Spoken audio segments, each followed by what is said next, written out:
Hey, everybody. Welcome back to yet again another preview snapshot of the Nevin and Fred podcast, where myself, that would be Nevin in the Nevin and Fred podcast, Nevin Adams, coming at you from retirement, along with his good buddy, Mr. Fred Reich. Hey, Fred. Hey, Nevin. Good to be here.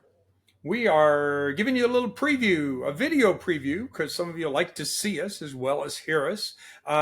So we'll be sharing this out as a preview of an upcoming episode of the Nevin and Fred podcast. We're talking about what things that plan sponsors should be and probably are thankful for. Because after all, we're coming up on Thanksgiving. Right, Fred? Right, Nevin. And we have a long list of things to be thankful for that'll be covered in our podcast. But let's give people the appetizer today, and the podcast can be the entree. So we'll The break out the turkey. yams and the cranberry sauce, but the turkey is still in the oven, right? Yeah, right now it is, but it will be out there for them to enjoy in due course. Okay. Well, we're going to give you just like snapshot bullets here. So some of these are going to require some explanation. Some won't, but we'll bullet them out, and y'all just whet your appetite. Okay. So I'll start with my list, and I had 401ks generally because, like, if we didn't have 401ks, how in the heck were we, any of us, going to actually be able to retire? Why? Because what did we have going on before 401ks? Well, we had some of us, few of us had defined benefit pensions, but most of us didn't have them. And most of us who did have them didn't have all of them. So 401ks, we love you. We're thankful for having the opportunity to prepare for retirement. So that's my first one, Fred. What about yours? Yours also had a four in it. Yeah, 404C, the ERISA section 404C, and the regulation that defines it further. I don't think folks today fully appreciate what it was like back in the early 401k days, where the law then said and continues to say that if fiduciaries don't comply with the conditions in the 404c regulation, they are responsible for how the employees invest. I mean, like, so if an employee makes a mess out of their investments, the fiduciaries could be responsible for that. Well, that nowadays you would hope that everybody is automatically complying with 404c, so they don't have to worry about it. But that regulation is really important because you can imagine how bad it would be today if fiduciaries were responsible for how every participant is investing, the oversight, the changes, all that stuff. Yep. All right. So 404C, and if you don't know about it, the podcast will get into that a little bit more detail. My number two is an obscure provision. I think we've agreed that it's one of, if not the worst, one of the worst acronyms that we've got, mainly because people forgot that you actually need a vowel in an acronym to make it sort of work, and that's something called EGTERRA. Which stands for the Economic Growth Tax Relief and Recovery Act of 2001. So it's not a newbie. It's been out there a while, and it's done some cool things for us. And the cool things that I mostly like about it, although there are a lot of things to it, first and foremost, it sort of raised the ceiling on how much money you could put aside on a pre-tax basis, going back to the Tax Reform Act of '86, which lowered that slam at a mere $7,000 a year, compared to today. Obviously, we've up to 24.5. And even if you're not at a rate where you can save at that level, I promise you, in 1986, I was not saving at $7,000 a year. But the older you get and the more money you make, the better the opportunity to set aside for retirement. So that, plus it created the Roth option. And it took a while for the Roth to get off the ground, but Roth's pretty cool. And I would say, whether you're whatever life stage you're at, well, Roth is a good thing to think about, unless, of course, you think that tax rates are going to go down in the future. So there you go. Fred, what's Yeah. your next two? Well, I think you and I both agree that target date funds are a big improvement because the reality is most participants don't know how to take the core lineup of 12 or 15 mutual funds, allocate a certain percent of their account to the ones that are right for them, and create a asset allocation account, 401k account that's consistent with their risk and return profile. So target date funds came in as a solution to that problem.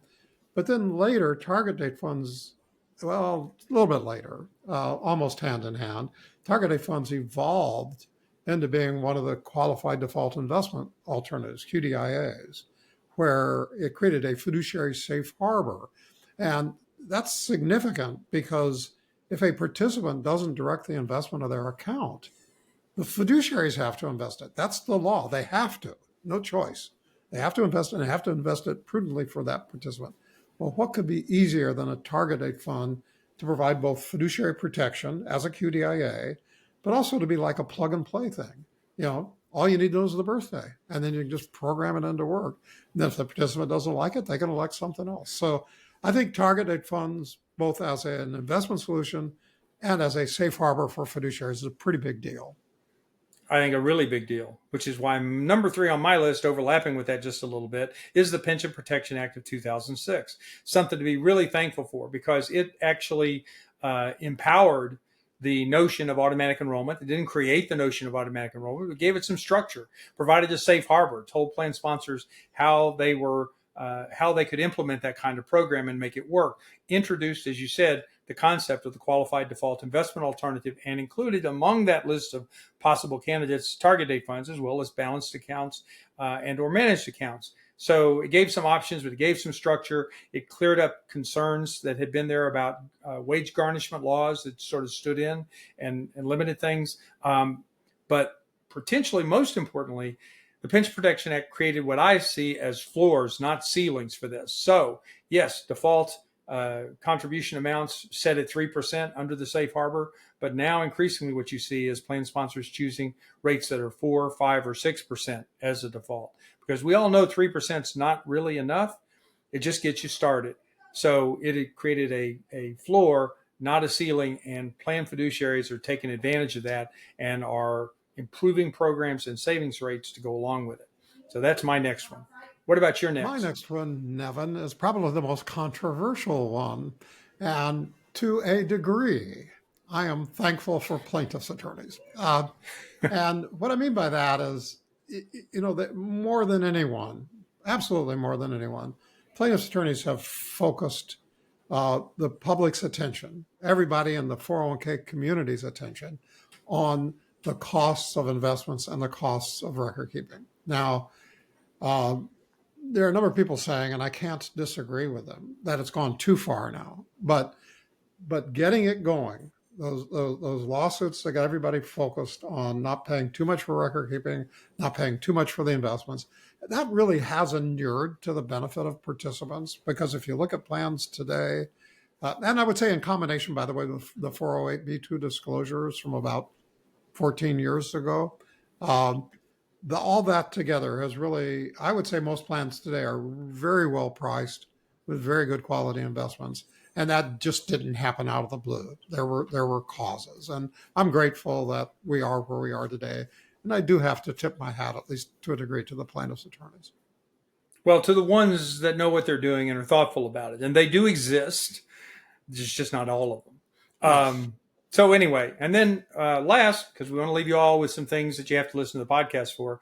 The last thing that I've got on my list that I'm going to share today is Secure 2.0, and the reality that of the 90 some odd retirement related provisions in Secure 2.0, they're like almost all optional, which is to say the plans who are looking at this can decide and pick and choose the features and benefits that work for your workforce, for your demographics, for your budget, for your time schedule, and or for your record keeper's ability to facilitate. Because the other comment that I always make is it's really nice to have all the options as a plan fiduciary, but obviously if you're the record keeper and your plan sponsor clients might choose any number of these or different ones in different orders and things like that, at some point you have to be able to accommodate all of that optionality. So let's be thankful for record keepers who are standing in there and trying to allow all of this optionality to function in Secure 2.0. Fred, any last thoughts? Well, I'm grateful for ERISA preemption, where we just have to comply with the federal law. My clients don't have to worry about the pension law in New York, the pension law in Texas, the pension law in California. And they got the one plan that's got to comply with 3 different state laws, or 5 or 10 for the multi-state employers. So ERISA preemption has certainly made my life and my clients' lives a lot better. And so I think on Thanksgiving I'll say thank you. Well, you said your plan sponsor clients didn't have to know all that stuff, but the reality is neither did you. Yes, yes. It made it. You know, it's a funny thing, but just having to comply with a single federal law is so much more efficient Yeah. because it takes less time.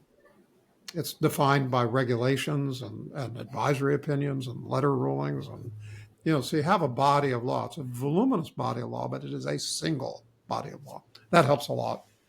Amen to that. Well, okay, folks, that's it for the video version of this. I hope you've enjoyed this little takeout. We'll have the podcast out in a couple of days. I hope you enjoy it. I hope you all have a wonderful, wonderful Thanksgiving. It's nice to see you here. Please let us know what you think and what you'd like us to talk about in future podcasts. Fred, you take care, my man. It's been Happy great of you to Thanksgiving, hang Nevin. out. Yeah, happy All right. Thanksgiving, everybody. All right, man.